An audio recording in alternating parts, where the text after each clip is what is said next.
বর্তমান সরকার সকল দুর্যোগ এবং উন্নয়নের সবসময় জনগণের পাশে আছে ও থাকবে বলে জানিয়েছে সাবেক পার্বত্য মন্ত্রী এবং রাঙামাটি সংসদ সদস্য অ্যাডভোকেট দীপেন দেওয়ান।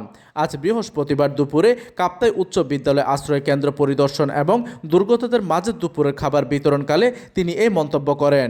এই সময় তিনি প্রধানমন্ত্রী তারেক রহমানের নেতৃত্বে পার্বত্য অঞ্চলের সকল নির্বাচনী প্রতিশ্রুতি বাস্তবায়নে সরকারের দৃঢ় প্রত্যয় পূর্ণ ব্যক্ত করেন। পরিদর্শনকালে সংসদ সদস্য কাপ্তাই 10 শয্যা হাসপাতালের পক্ষ থেকে আয়োজিত ফ্রি চিকিৎসা ক্যাম্প ঘুরে দেখেন এবং চিকিৎসকদের সাথে কথা বলেন।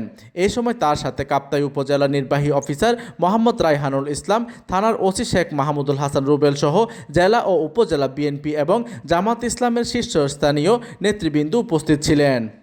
প্রতিনিধির তথ্য ও পাঠানো চিত্রে ডেস্ক নিউজ, দিগন্তের বার্তা 24, কাপ্তাই।